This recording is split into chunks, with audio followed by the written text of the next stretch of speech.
Typical day at the fire hall is that there is no typical day at the fire hall. We have a set of routines, being station chores, truck checks, coupled with any type of response call that can happen via medical, car accident, house fire, chemical spill, confined space rescue, any of that gets thrown into the mix. So we try and carry on with a daily routine coupled with lots of training and calls on top of that.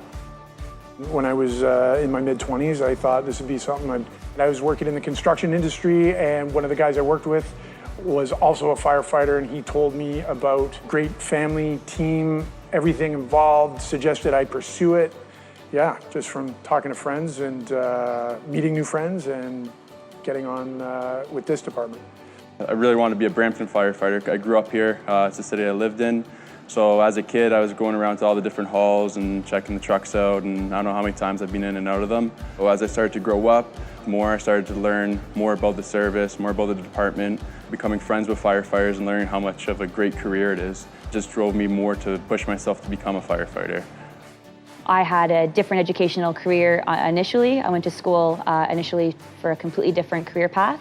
I worked in the recreational field doing kids programming for camps. Later on, I was an owner-operator of some breakfast restaurants, so in the customer service industry. And a little bit later on in life, a family friend and I were having a discussion about where I was at with working. Him and I were having a pretty in-depth conversation. I was saying what I liked and loved about it, but I was also able to communicate what I felt was missing. He's a firefighter, and he said to me, "It sounds like this job is a really good fit for you."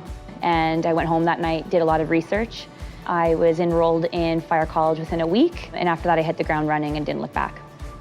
I definitely say that one of the main benefits of working for Brampton Fire Emergency Services is the fact that it's such a progressive and forward-thinking department in many aspects, whether it comes to training, changing our skills, changing our approaches at times, researching new different technologies that we can implement. It truly is ever-changing, and I really think that the best thing about it really comes down to the people and the environment that we have built here. The people that you get to work with, they're honestly amazing people, and I would never have met any of these people if it wasn't for working with them. They're very talented, they're very knowledgeable, the skills that they bring to the job, and honestly very welcoming to treat you like a family. So that's probably one of the best things about working with Brampton. Every firefighter has that core value of wanting to give, wanting to help. That's the main draw of what brings us into this fire station, firehouse, fire family. Without that, there's a million other jobs, as everybody knows, out there, but that love of helping others and making a difference is what drives us to keep doing what we do every day.